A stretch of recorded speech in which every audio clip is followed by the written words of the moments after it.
नमस्कार दोस्तों, कैसे हैं आप सब। आज हम बात करेंगे कि आने वाली सर्दियों में जो गुलदावरी के पौधे हैं किस तरीके से बहुत अच्छे से फ्लावरिंग करें। तो इस टाइम पे नवंबर के मंथ में हमें इस पे क्या काम करना है और किन बातों का ध्यान देना है कि हमारे गुलदावरी के पौधे खराब ना हो। अभी अगर आपके घर पे गुलदावरी के पौधे हैं तो वो इस कंडीशन में होंगे। अब इनके जो पौधे होते हैं अच्छे से ग्रोथ ले चुके होते हैं और इनमें अब कलियां बनने लग गई होती हैं। अभी नर्सरी में इनके काफ़ी ज़्यादा पौधे मिलते हैं, तो आप अभी नर्सरी में इनके पौधे लेके आ सकते हैं।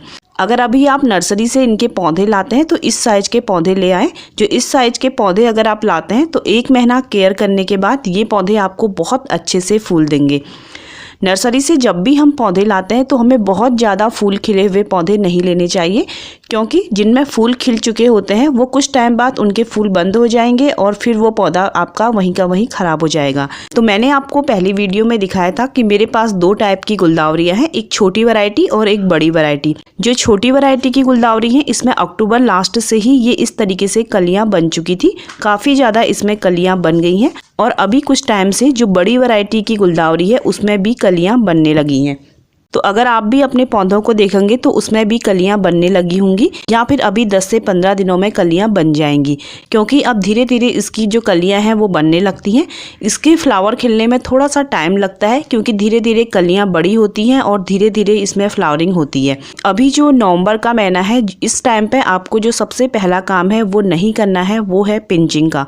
नवंबर के महीने से आप अपने पौधे में पिंचिंग ना करें, क्योंकि अब पिंचिंग करने का टाइम जा चुका है। सिर्फ पिंचिंग तभी हो सकती है जब आपके पौधे बहुत ज़्यादा छोटे हो, 4 से 5 इंच के तभी। लेकिन अगर इस हाइट के पौधे हो चुके हैं, अब आपको लग रहा है कि इसमें कलियां बनने लगी हैं, तो आप पिंचिंग ना करें, क्योंकि नवंबर लास्ट से जितनी भी गुलदावरी के पौधे होते हैं सब में कलियां बनने लगती हैं। तो देखिए दोस्तों, काफ़ी ढेरों सारी मेरे पौधों में कलियां बन चुकी हैं। अब हम बात करेंगे सनलाइट की। जैसे ही सर्दियों का मौसम आता है धूप थोड़ा कम पड़ने लगती है, लेकिन गुलदावरी के पौधों को बहुत ज़्यादा ज़रूरत होती है धूप की। तो आप इसको फुल सनलाइट में रखिए। ऐसी जगहों पे आप अपने गमलों को रखिए जहाँ पे आपके घर पे ज़्यादा से ज़्यादा धूप आती हो, क्योंकि इन पौधों को जितनी ज़्यादा धूप मिलती है ये उतनी अच्छी फ्लावरिंग करते हैं। इसके साथ ही हमें पानी का खास ख्याल रखना है। जैसे जैसे सर्दियाँ आती हैं वैसे वैसे गमले की मिट्टी थोड़ा देर में सूखती है।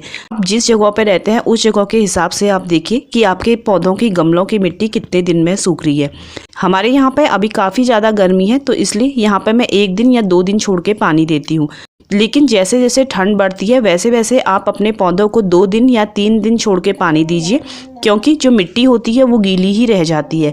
और लंबे टाइम तक अगर मिट्टी गीली रह रही है और हम ऊपर से फिर से उसमें पानी दे रहे हैं तो कई बार जो हमारे पौधे होते हैं वो नीचे से सड़ने लगते हैं। इसलिए इस चीज़ का ध्यान रखें। जब आपको लगता है कि जो मिट्टी की ऊपर की परत सूख गई है तभी आप उसके बाद पानी दें। इसके साथ ही आपको अपने पौधों को हमेशा इस तरीके से चेक करना बहुत ज़्यादा ज़रूरी है, क्योंकि जैसे जैसे ठंड बढ़ती है, अभी नवंबर के महीने से ही आप देखेंगे आपके पौधों में कुछ इस तरीके की छोटी छोटी सी मक्खियाँ नज़र आएंगी। ये जो मक्खियाँ होती हैं बहुत ही ज़्यादा छोटी होती है। जब आप गौर से अपने पौधों को देखेंगे, जो पौधों की ऊपर की टिप होती है वहाँ पे आपको ये मक्खियाँ नज़र आएंगी। गुलदावरी ही नहीं, आपके पास अगर और पौधे भी हैं उनमें भी ये मक्खियाँ लगी हुई नज़र आएंगी। खासकर मिर्च के पौधे में ये मक्खियाँ काफ़ी ज़्यादा नज़र आती हैं। तो जो ये छोटी छोटी सी मक्खियाँ होती हैं, पहले तो आपको ये अपने पौधों में 1-2 नज़र आएंगी, लेकिन धीरे धीरे जो इनकी संख्या होती है बहुत ही जल्दी बढ़ जाती है। इसलिए इन मक्खियों को हटाना अपने पौधों से बहुत ज़्यादा ज़रूरी है, क्योंकि ये जो मक्खियाँ होती हैं बिल्कुल कुछ ही दिनों में आपकी जो पौधे की ऊपर की टिप होती है उसमें बिल्कुल भर जाती हैं और पौधे का पूरा रस चूस लेती है। तो जो मैं ये लिक्विड डाल रही हूँ, 3 से 1 लीटर पानी में 3-4 बूंदें हैंड वॉश की और 2-3 बूंदें आप सरसों के तेल की डाल लें और उसे अच्छे से हिला लें। और इसका स्प्रे आप हर 3 दिन में करें। जब हम घर पे बनाए हुए कोई भी कीटनाशक अपने पौधों पे डालते हैं तो हमको उनका हर तीसरे या चौथे दिन फिर से दोबारा रिपीट करना पड़ता है। मैंने 3 दिन पहले भी इसका यूज किया था और ये थोड़ा सा मेरे बॉटल में बचा हुआ था, तो मैं अब इसको फिर ये तीसरे दिन इसको फिर से स्प्रे कर रही हूँ अपने गुलदावरी के पौधों में। जब हम इसका लगातार यूज करते हैं 3 से 4 दिनों में, तभी ये जो कीट होते हैं हमारे पौधों से भागते हैं। अगर आपके पास नीम ऑयल है तो आप उसका स्प्रे कर सकते हैं, या फिर आप लहसुन और हरी मिर्च को कूट के 1 दिन के लिए पानी में भिगो के रख के जब वो 1 दिन में उसका लिक्विड तैयार होता है तो उसमें नॉर्मल पानी मिला के आप उसका भी स्प्रे कर सकते हैं, वो भी अच्छा काम करता है। लेकिन आपको टाइम टाइम पे अपने पौधों को चेक करना ज़रूरी है, क्योंकि जब आप चेक करते हैं तभी आपको पता चलता है कि आपके पौधों के ऊपर कीटों ने हमला कर दिया, क्योंकि ये कीट बहुत ज़्यादा छोटे होते हैं, ऐसे ऊपर से दिखते नहीं हैं। जब आप अच्छे से पौधों के पास जाके उन्हें देखेंगे तभी वो अच्छे से दिखते हैं। इसके साथ ही हमें करना होता है एक बहुत ही ज़रूरी काम, क्योंकि जो गुलदावरी का पौधा होता है जैसे जैसे बड़ा होता है आपको देना होता है इसको एक सपोर्ट।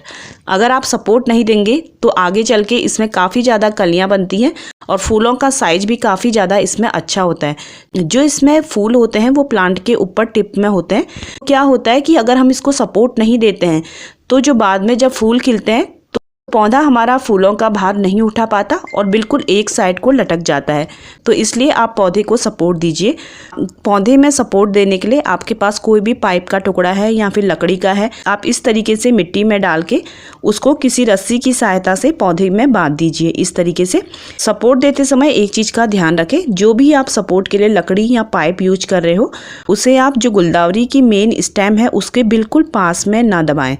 लगभग 1 से 1.5 इंच दूरी आप उसकी बनाए रखें। जैसे मैंने 1 इंच दूर पे ये लकड़ी डाली हुई है, उसी तरीके से आपको थोड़ा सा दूरी बनाए रखनी है। अगर आप प्लांट के बिल्कुल जड़ों के पास ही लकड़ी को दबा देते हैं तो कई बार जो प्लांट की जड़ें हैं नीचे से कट जाती हैं और पौधा हमारा ख़राब हो सकता है।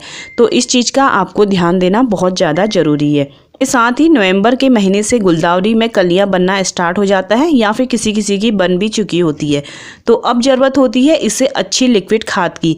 आप इसे जितनी अच्छी लिक्विड खाद दे सकते हैं 10 से 12 दिनों में वो दीजिए, जिससे ये कलियों के लिए तैयार हो और इसमें बाद में चल के अच्छे से फ्लावरिंग हो।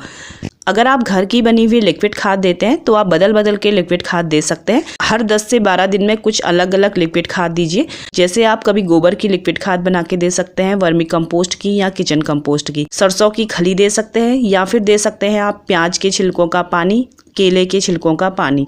केले के छिलकों का पानी इनमें बहुत अच्छा काम करता है। मेरे पास देखिए ये हमेशा एक बोतल में बना हुआ रहता है, क्योंकि केले और प्याज ऐसी चीज़ें हैं जो घर में डेली निकलती हैं। तो मैं हमेशा बोतल में भर के इस तरीके से डाल देती हूँ और जब भी याद रहता है शाम के टाइम पे किसी न किसी पौधे में इसका यूज करती हूँ। ये बहुत ही अच्छा काम करता है और बिल्कुल फ्री की खाद है, तो आप इसका यूज अपने पौधों पर ज़रूर करिए। और लिक्विड खाद देते हैं तो हर 10 से 15 दिन में बदल बदल के दीजिए। बहुत अच्छा काम करती है पौधों के ऊपर अगर आप बदल बदल के पौधों को ये चीज़ें देते हैं तो। इसके साथ ही गुलदावरी के पौधे में जितनी भी खराब पत्तियाँ हो रही हैं, कटी फटी पत्तियाँ हो रही हैं या फिर पीली पत्तियाँ हो रही हैं या फिर कुछ पत्तियाँ बिल्कुल पौधे के नीचे नीचे हैं और मिट्टी को टच कर रही है, तो उन सारी पत्तियों को हटा दीजिए। या फिर जो पत्तियाँ मिट्टी को टच कर रही होती है धीरे धीरे उनमें फंगस लग सकता है और धीरे जो फंगस पत्तियों से होते हुए हमारे पूरे प्लांट को खराब कर सकता है। तो इन चीज़ों का अगर आप ध्यान रखते हैं तो आपका जो गुलदावरी का पौधा होगा कभी भी खराब नहीं होगा और ये बहुत अच्छे से आपको फ्लावर देगा। अगर आपको मेरा ये वीडियो पसंद आया हो तो मेरे चैनल को लाइक और सब्सक्राइब करिएगा। वीडियो देखने के लिए आप सभी का बहुत बहुत धन्यवाद।